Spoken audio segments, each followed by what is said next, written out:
Hey, what's going on, y'all? We What's here back going again. on? What's the vibes? We here back again on Creative Collections. We got a special segment going on right now. Gonna have a nice conversation about biblical Earth versus scientific Earth right now.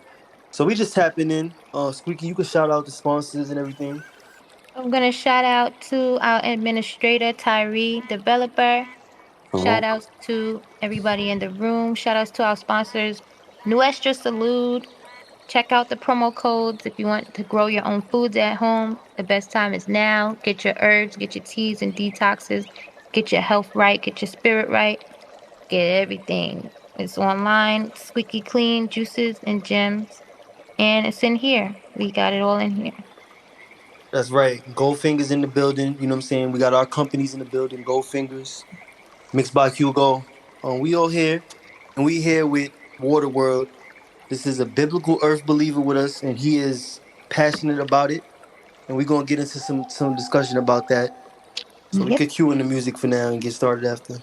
All right, cool. Yeah. We don't care what they say, it's God over the government. Won't have it any other way, it's God over the government. And we just don't understand how they put their faith in man. We don't care what they say, it's God over the government. Yeah, that's Jimmy Levy and Hi-Rez.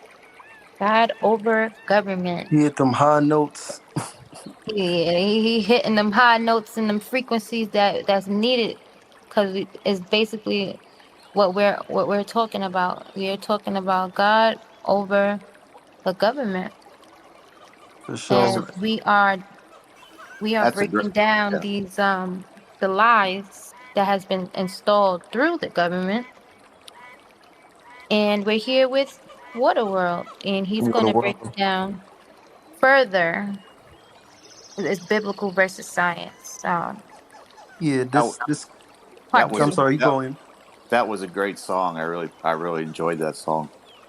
Yeah, he did a good Yeah, job yeah. on that song. Jimmy That's Levy is one of my talented. favorite. Yeah, one of my favorites. That song right there. They got a few of them. I'm gonna play. They hitting it right on topic. All right, so we here right now with biblical versus scientific Earth, and we have our guest Waterworld. We're gonna talk about, it could be the dome Earth, flat Earth, and we're gonna talk about this ball that's spinning around at 60 million, 60, 100,000 or whatever, miles an hour. Yeah. It sounds crazy, but we're going to talk about the configuration of the so-called Earth that we live on, the planet. Before we get into this discussion, because I feel like this is a nice one, does anybody have any introduction that they want to say? Does anybody have anything they want to say, like, childhood thoughts about Earth, or anything before we get started on these three questions? Nah, we I could get I straight just into it. I just want to get right to it. I would like Waterworld to just start it off with the Genesis 1, chapter 1, verse 1, because that's all I learned my whole life. The Book of Genesis, Chapter 1. In the beginning God created the heaven and the earth. And the earth was without form and void, and darkness was upon the face of the deep. And the Spirit of God moved upon the face of the waters. And God said, Let there be light. And there was light.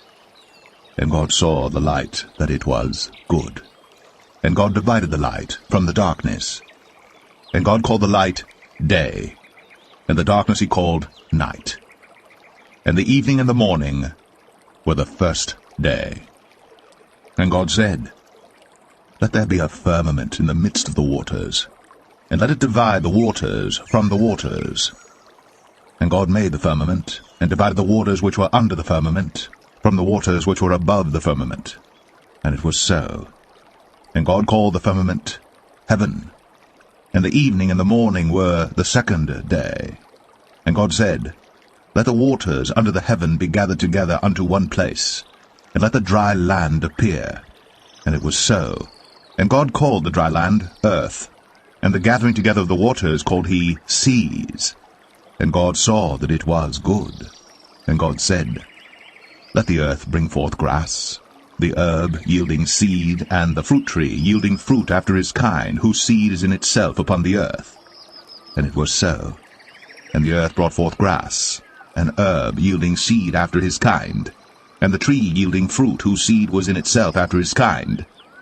And God saw that it was good. And the evening and the morning were the third day. And God said, Let there be lights in the firmament of the heaven to divide the day from the night. And let them be for signs, and for seasons, and for days and years. And let them be for lights in the firmament of the heaven, to give light upon the earth. And it was so. And God made two great lights, the greater light to rule the day, and the lesser light to rule the night. He made the stars also. And God set them in the firmament of the heaven to give light upon the earth, and to rule over the day and over the night, and to divide the light from the darkness. And God saw that it was good. And the evening and the morning were the fourth day. I've come from this from either a secular standpoint or, what you call agnostic or atheist, where you can actually talk about measurements, Apollo 11, Newton's third law of motion, and all those things, and then obviously measurements, which we can get into. But then I can also look at it from a biblical standpoint, whether it be Genesis 1, 6 through 8, Genesis 1, 14 to 19, Isaiah 40, 22, 1 Chronicles 16, 30, Psalms 19, 1, Revelation 1, 7, Revelation 7, 1. There's obviously more than that. I like to try to, as much as I possibly can, I like to memorize stuff, instead of reading off a piece of paper, which I still do, obviously. But I think the biggest thing, out of that song that you introduced, with this segment, it talked about, the Lord in creation, God in creation, and from my standpoint, the globe, the ball, the sphere, the planet with a T on the end of it is Satan's creation. It's Satan's invention. It has all kinds of connotations to it as far as its measurements. It has a bunch of 666 tied into it. And so it's the devil's creation.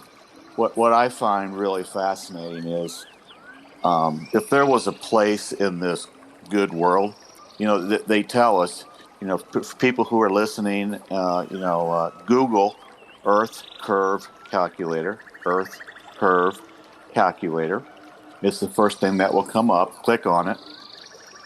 That is mainstream sciences and NASA's, what they use to determine, curve of the Earth, how much curve there is over, a certain distance, and where the geometrical horizon, starts to hide things, and how much of the Earth is hidden, around a ball or a curve. So that's the Earth curve calculator. It's what mainstream science uses, what NASA uses. It's not what us people who believe we don't live on a spinning, watery, curvy, bendy ball believe, or globe.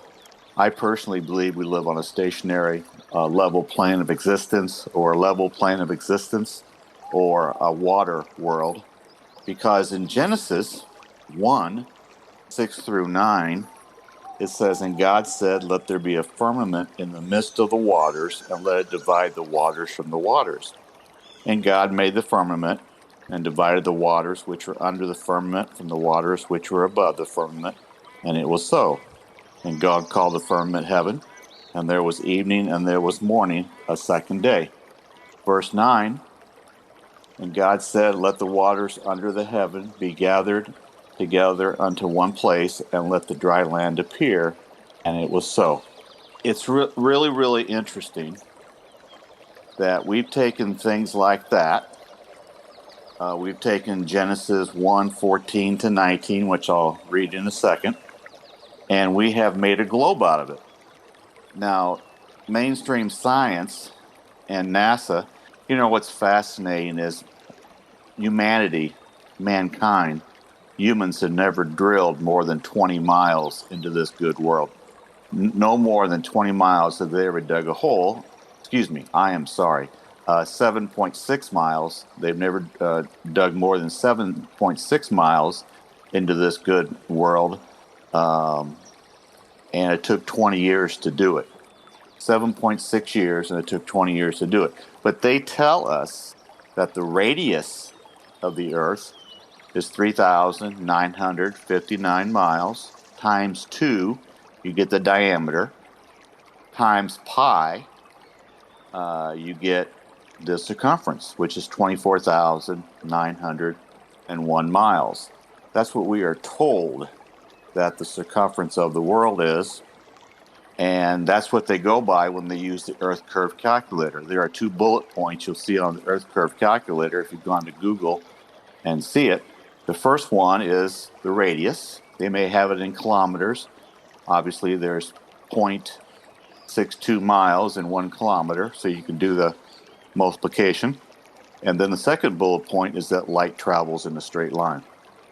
So, and then the first line will be observation height, how tall you are. If you're, a little shorter, you might want to punch in 5 feet. If you're a little taller, punch in 6 feet. And then it will tell you how much how the distance to target, what you're looking at. Then it will tell you the geometric horizon. That means where, because they believe we live on a globe, where you will start losing the object you're looking at over the horizon or over the curve or over the bend of the Earth. And then it will tell you, the last thing, it will tell you how much feet are hidden because of the curve. Now, that's assuming we live on a ball that's 24,901 miles in circumference. That's what they say. So here's my question to all, to everybody. Have you ever seen through your own eyes empirical evidence and observation that you are living on a globe or a planet or a ball or a sphere? Have you ever seen that? Does the truth of the shape of the ground you walk on matter to you? Does it matter if you've been lied to since you were 5 years old when you walked into kindergarten? Does it matter to you? Thirdly, would it bother you to know you've been lied to your whole life about the shape of the ground you walk on? Does it bother you? And if they can lie to you about that, they can lie to you about anything, basically. And so I find it, very, very, interesting that people just assume they live on a globe, a planet, a sphere, or a ball. Now, the good gentleman before, was talking about the insane speeds that we're told that we are actually moving. If you go by what mainstream science says and NASA, at the equator, we are spinning at 1,039 miles per hour. Then we are moving in an elliptical orbit, not a round orbit, but an elliptical orbit around the sun at 66,600 miles per hour. That's where you get one of the 666s involved. Then we are told that the solar system is moving throughout the Milky Way galaxy at 450,000 miles per hour. And then we're told that the Milky Way galaxy is traveling around an ever-expanding universe. I love ever-expanding, as if they could really tell us what ever-expanding is, at 1.3 million miles per hour, while Polaris, which is the North Star, has always remained above the North Pole, fixed above the North Pole. The sky rotates east to west around Polaris. The constellations, Big Dipper, Orion, have never changed their alignments within their constellation. They've never moved, and the stars have never gotten lighter or darker. Now, if you take that over 200 years, we would have moved throughout this ever-expanding universe. Our Earth would have moved within an ever-expanding universe of almost 2.2 trillion miles with a T. 2.2 trillion miles with a T. But the sky above us hasn't changed. The stars are still where they are, have always been. in recorded history. Polaris, the North Star, has never wavered above the North Pole. It spins east to west, and it's a nice little clock up there. So they tell us that we're moving at these tremendous speeds, but the sky above us doesn't change. So who's lying? So it's just really, really interesting, and we have to understand, everybody who's staying up late to talk with me, and anybody who might listen to this, either when you were born and brought home with your parents, Toys R Us used to sell. They're not in business anymore. Toys R Us used to sell this little cartoon world that they would, you put your baby in a crib and you could put, this little rotating Saturn, Moon, Sun, Jupiter above the baby. So when the baby was awake, the thing the baby would look up at in the crib would be these planets and the sun and the moon. Indoctrination from the crib. If the parents didn't do that, then when they got to the kindergarten, 5, 6 years old, the first thing they went in and saw was this tilted round object by the teacher's desk, and they were told that this is where they lived, the globe. It started at 5. They believed their teachers after them, they believed. They were never given any other alternative, nothing else to think about. It's called indoctrination. It's called brainwashing. It's called programming. And as we became adults, our egos got in the way, our pride got in the way, reputations got in the way, because we don't want to be known as, a flat earther, even though I reject that title. We don't want to be known as a flat earther. And then we have Stockholm syndrome, which means they wouldn't lie to me that much. They'll lie to me a little bit. The government will lie to me a little bit, but they won't lie to me all the time. And then we have the biggest problem of them all, cognitive dissonance. We want to go back to our belief system, and we'll do anything to go back to our belief system. So Mark Twain said, it's easier to fool people than for them to admit you've been fooled. And if you've been fooled 20, 30, 40, 50, 60 years of your life, like I was, over 60 years of my life, you don't want to admit you've been fooled. And I was fooled.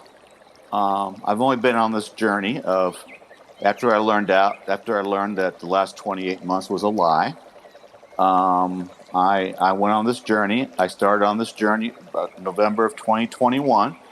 Didn't take me long. Didn't take me long to know that we didn't live on a spinning, curvy, watery, bendy ball or globe. Doesn't take long at all. So we have to understand how propaganda works.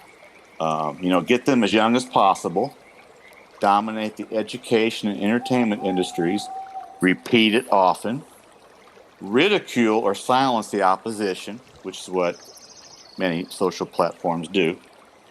Do it for years upon years. The lie will sooner or later become the truth to the masses. And we're just pawns. We're just pawns. That's all we are. They don't care about us. If there was no globe, there'd be no global warming. If there was no globe, there'd be no chance of an asteroid hitting us, and destroying everything like you see in Armageddon with Billy Bob Thornton and Ben Affleck, and I believe it's Bruce Willis. So, it's a control system. They control us, and they can basically do whatever they want to with us because we are brainwashed. We are programmed and everything. Now, Right. here's what's really fascinating, and I love these 5 or 6 verses. You have Genesis 1:14 to 19. And God said, let there be lights in the firmament. Let there be lights in the firmament of the heaven to divide the day from the night, and let them be for signs and for seasons and for days and years. And let them be for lights in the firmament of the heaven to give light upon the earth. And it was so. And God made the 2 great lights, the greater light to rule the day, and the lesser light to rule the night, and the stars. And God set them in the firmament of the heaven to give light upon the earth, and to rule over the day and over the night, and to divide the light from the darkness. And God saw that it was good. And there was evening, and there was morning, a fourth day. Now, people assume that the moon and the sun are spheres or balls. They assume it because they've been told. They've been told the moon is 238,000 miles away. The sun is 93 million miles away. Varies a couple million over the year, 91 million to 94 million miles away. And we're told the stars are planets and galaxies and other suns. Now, people, when they look up into the firmament, I firmly believe the firmament is no more than 75 to 100 miles above us. Whether it's multi-layered, I don't know, because I'm not God. I haven't gone up there. There's some people who believe that there's different layers to a rainbow. That's how many layers of the firmament there are. We don't know. It's an interesting idea. I don't know. Only God knows. It's okay to say I don't know when God knows. So here's a thought. When we look up into the sky at night, like it is now, and we see the stars, how do we assume that those planets we see, Saturn, Jupiter, the 4 or 5 moons that we see, how do we know that's in 3D? How do we know that it's a sphere, a ball, or a planet? Why can't it be 2D? Why can't it be 2D? God placed it up there, as Psalms 19:1 says that we'll get to, that we are amazed at what he put up there. Because we don't see blackness, we see God's firmament or God's handiwork, as he likes to say. So we assume it's 3D. Now, it's fascinating. If you get into Newton's third law of motion, it works perfectly great down here on this good level plane of existence, or water world, that I like to say we live in. It basically says that for every action going forward, there is an opposing action or medium, medium, going against it. So when you drive your car, you have the motion going forward, you have some friction with the road, and you have a little bit of air working against it. When you jog, you have a little bit of air against you and the ground that you're jogging on. When you're in a boat, you have a little bit of air and the water, pushing against your forward motion. When you're in an airplane, you have your jets, but you have air coming up against it, an opposing motion. So that's Newton's third law of motion. For every motion going forward, there's a motion pushing it back somehow. Okay. Now, obviously, if we were jogging and we could mysteriously go 10 feet above the ground, we really couldn't go anywhere unless we really flapped our arms and legs real fast. If we had a car and we mysteriously went 10 feet above the ground, maybe the speed of the tires could move us forward a little bit, but generally it won't. We need the ground. Okay, so we're told that the space, outer space, is a vacuum. Not a vacuum that we push around the house with when we clean our carpets, but actually a vacuum. There's nothing there in outer space. So when a rocket takes off from Earth, first of all, it goes up and then it goes into a parabolic trajectory. It goes parallel to the Earth, and then it fades out, and we think it's going to outer space. It's not. If you were going to outer space, you wouldn't go up a few miles and then turn and do a parabolic trajectory. You would keep going up. NASA knows what's up there. They're just not going to tell us. So what happens when, theoretically, if outer space existed, which I believe that it does not exist.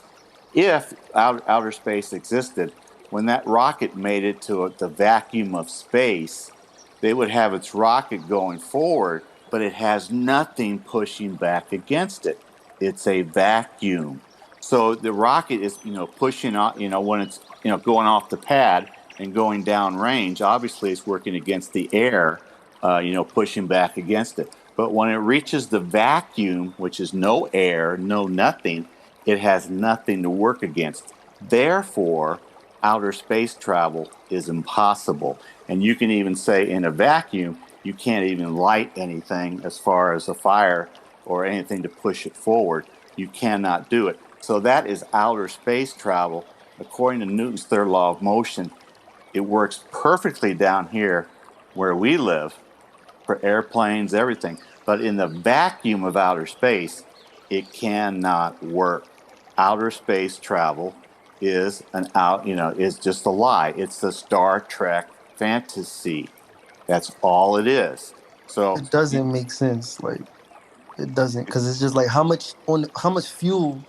I heard they have to have 75 million pounds of fuel on a tank for a spaceship. That makes yes, no sense.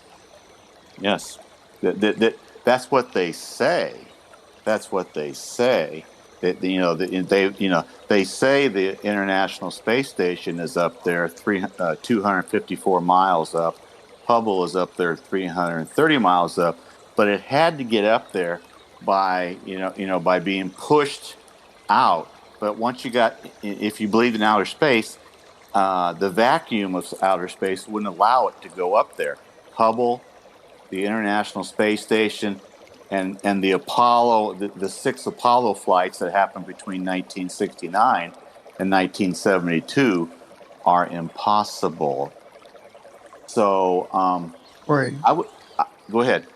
First off, all right, so it's a dome, right? And it's like, for one, it makes no sense, like physically, for physics, as far as a spaceship or rocket being able to go out of space at all, with all of that fuel weight weighing you down, and then having enough rocket power to last and blast you out there and then come back, and all that makes no type of sense. And then another thing that bothers me too as well, that makes me question things and made me question things to where my belief is now, is just the water. The fact that on in the Earth there's a breaking point for, they haven't even made it down there deep enough in the sea. They haven't made it halfway in the sea, right? Like you said, and they only dig a couple of miles into to the hardcore dirt, right? How are you going to tell us how the shape of the Earth is if you haven't don't have no actual proof that you made it out, and you haven't even gone deep in down to the bottom? So it's just like, where's all this information even coming from? It comes from, my good friend. It comes from somebody's imagination. That person told somebody else. That person told somebody else. They told enough people that it got spread around, and sooner or later it got into a textbook, and and was starting to be taught to children. People who believe in outer space believe in an outer space monkey religion. They believe that this planet they live on is spinning through outer space at unknown speeds, unbelievable speeds, which I talked to you about, and that there's descendants of monkeys or amoebas or a Big Bang theory. And so, something blew up and it all came back together. We can't prove it, but because we hate God, we have to come up with something. You know what's fascinating is that Satan knows that God exists. Satan knows it. So Satan can't hide God's creation. We see it when we walk out our door every day. Satan can't hide God, so they hide you from God.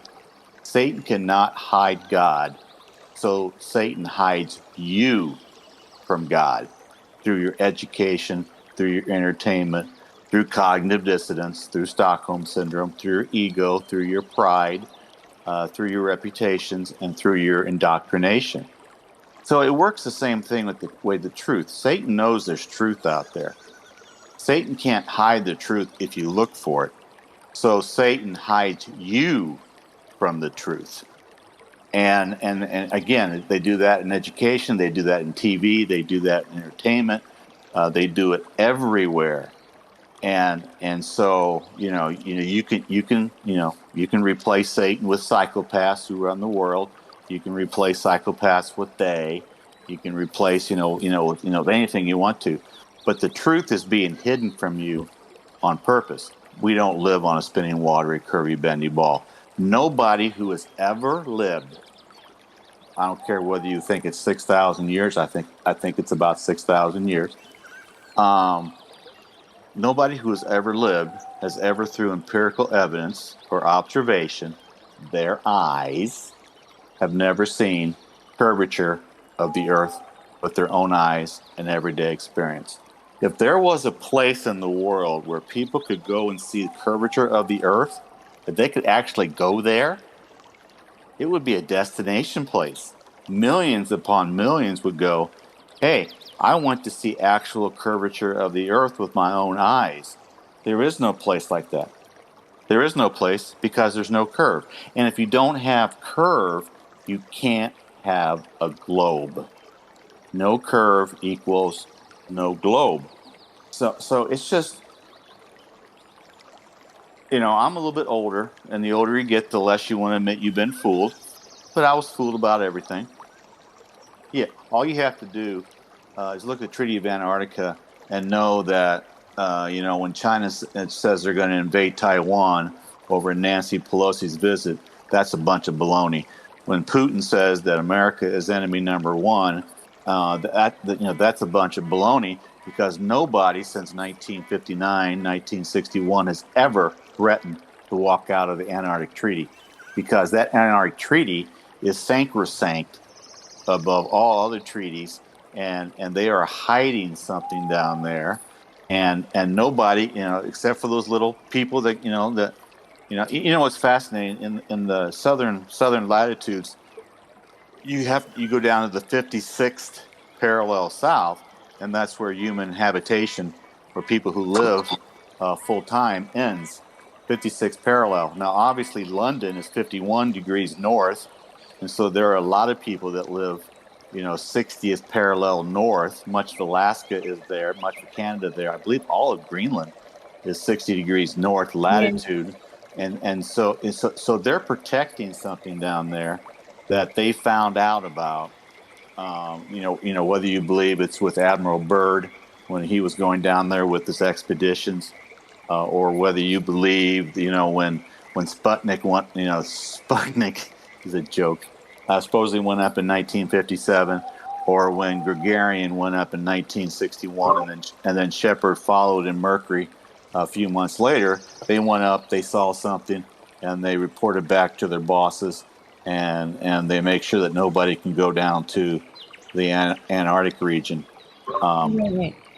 So I read something about how they only allow you to go over there if you have some kind of like a reason, like legit reason, like an experiment, because they don't want anyone to harm. They claim that they don't want anyone to harm the nature of the Mm-hmm. planet, and Mm-hmm. you can't even make feces over there. Like if you have to go to the bathroom, you have to put it in a plastic bag, Yes. and you have to fill out like 188 pages of why. It's like an application of why you want to go there. Yes. It's crazy. Like Yeah. what? Yeah. Whether you believe there's 150 to 200-foot ice wall all around the outside of our good water world. Ice is obviously frozen water. Whether you believe that, there are videos of people who have flown, close to the ice wall, and they haven't gone all the way around, because it's like 33,000 miles if you were going to do it, and if it exists.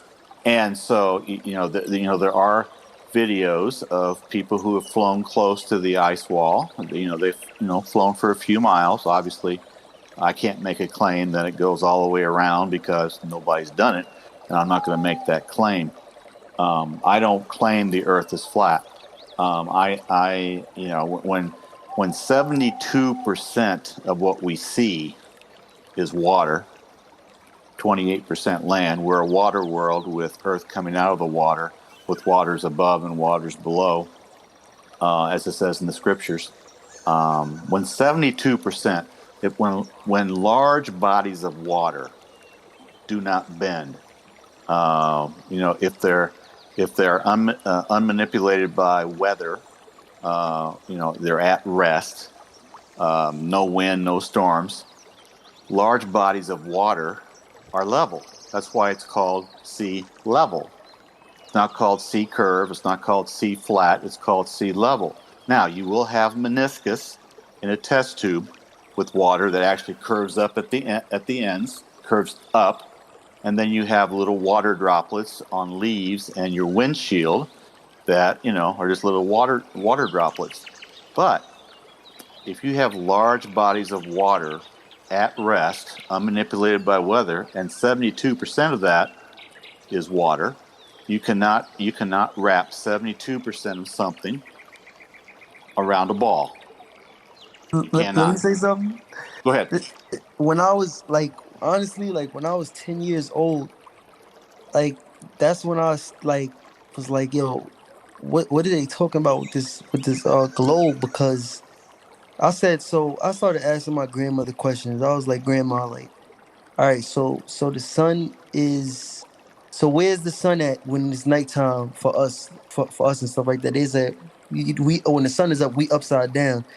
And I'm like, okay, that makes no sense to me because I don't even feel no type of like shift or movement. I'm not talking about like within the minutes. I'm young, but I'm still like some type of intelligent. I'm thinking on some level. I'm like, you're throughout the 3 hours, 4 hours out the day, I don't feel no shift or no like little slow sudden movement of the sun. Like, you know what I'm saying? When the sun is moving, I don't feel no rotation. I don't feel us moving with the sun when we see the sun move. You know how the sun is moving, but it's just like you only can see that it's moving every 20, 30 minutes. I don't feel no type of rotation coming. Then the next thing for me was like, yo, it's no gravity pull when I jump up. If we're in place because gravity has us in place and we're upside down and we're in a placement because of gravity, that means if we jump, then the gravity is gonna be pulling us back down, right? I mean, just thinking on a basic level. That's what I feel. And I'm just like, yo, when I was 10 years old, I was thinking this stuff. Like, it makes no sense when I was 10. But I was like, you know what? The science teacher said it, so I guess we gotta go along with it. But I did not really truly accept it when I was 10. Exactly. What's fascinating is gravity was invented, whether you believe Newton invented it in 1666. Actually, Newton said he wanted nothing to do with innate gravity. He wanted nothing to do with it because he knew it was a crock of you know what. And so, and then Einstein came along and said he can't prove that we're moving at all, that we're spinning. So he made a mathematical formula and then said, this proves that the Earth is moving around the sun. It's a crock. It's just unbelievable. Um, I think gravity was invented so to explain why people and water don't fall off the sides and bottom of a spinning watery ball. That's the only reason gravity was invented. It's all But we about can't feel it though. yeah. We can't ever feel it, not even like slightly. You can't define gravity, and nobody ever has. It's all about density and buoyancy. Raindrops fall to the earth because the raindrops are heavier or more dense than the medium around them, which is air. Air bubbles rise in water because they are lighter and less dense than the medium of the water in them, so they rise. A little pebble will fall in water because it's more dense than the water. But a big military ship will float because if you take density and buoyancy into account, it stays on top. Now you have an anvil. You throw an anvil into water, it will sink. If you throw an anvil into mercury, a bucket of mercury, it will float. And so it's all about density and buoyancy. That's it. That's all. They hid the truth from you. They hide, if you look hard enough, the truth is there. So they hide it from you so you can't see it. And it takes a certain amount of, you have to get rid of your cognitive dissonance to know that you've been lied to. So What it's just, about mhm. what about this is a big issue for me too. I think everything, honestly, I don't even gotta ask you no questions because you kind of like when you talk, you answered each question without me asking you. Biblical age of Earth reaches about 6 years old. That's been an issue for me to this day because I'm like, why?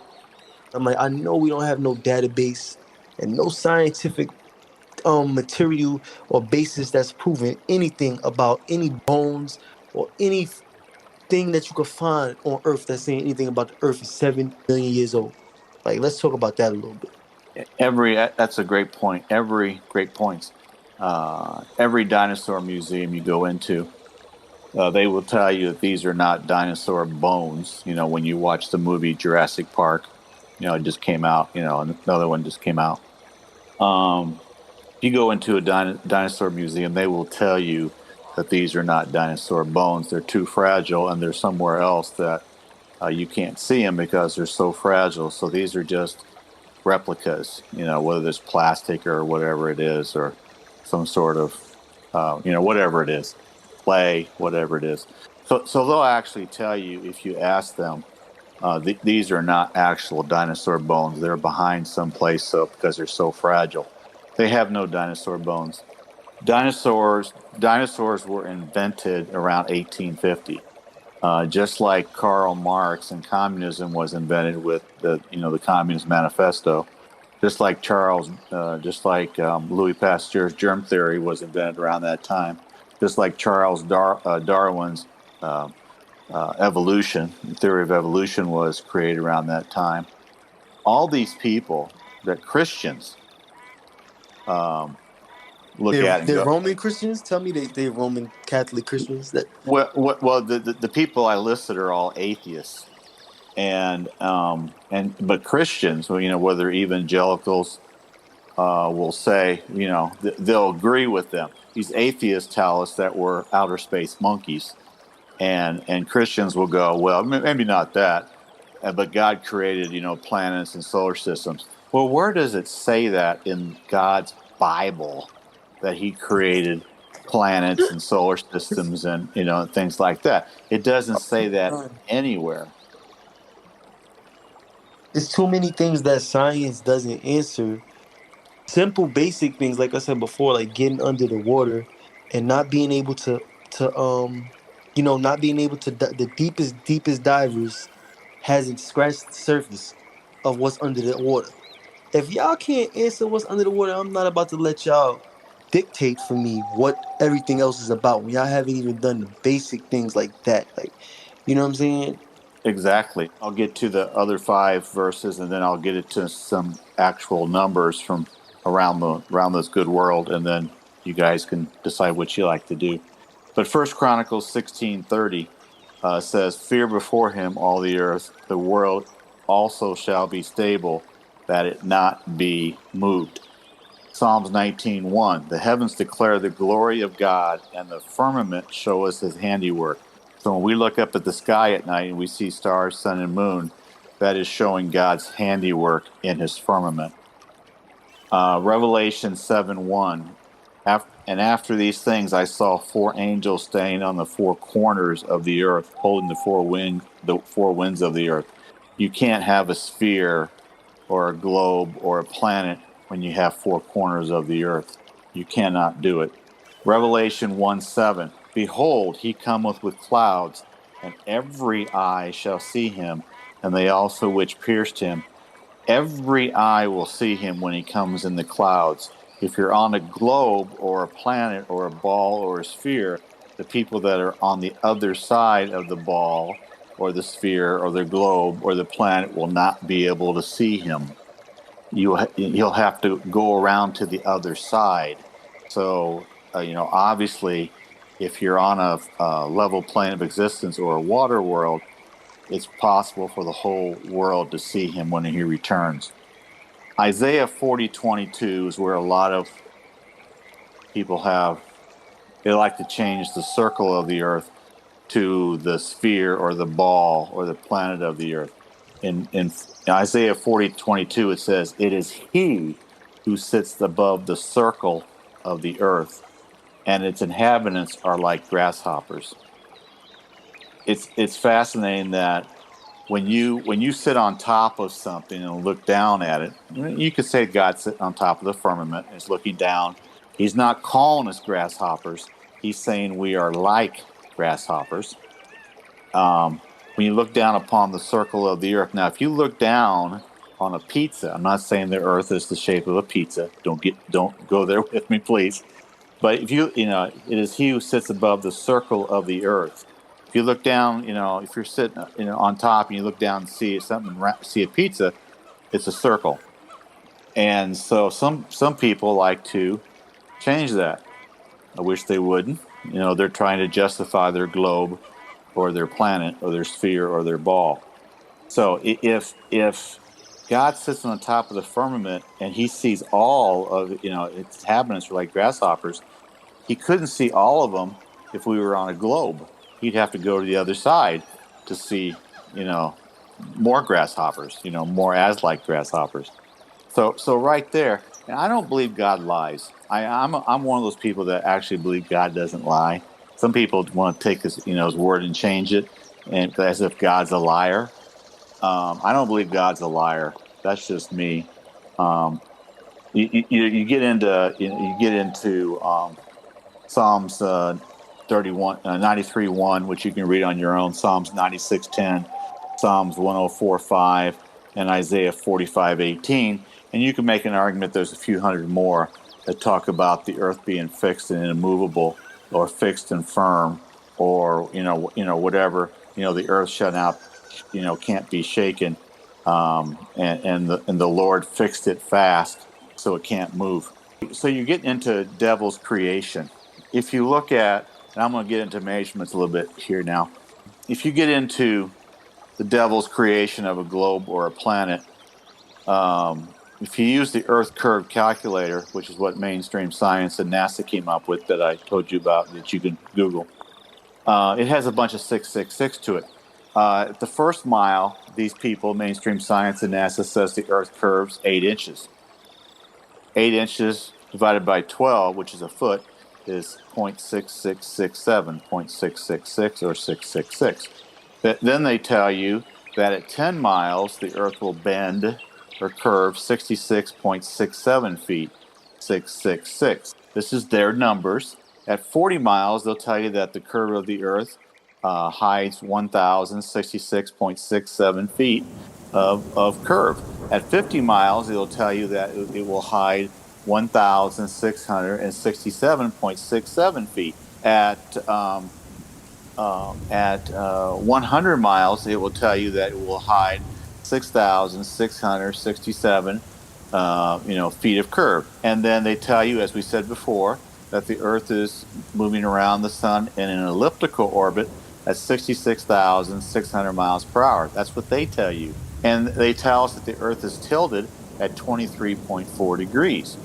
And 90 degrees is a right angle. 90 minus 23.4 is 66.6. For one Worship second, of Satan. Go ahead.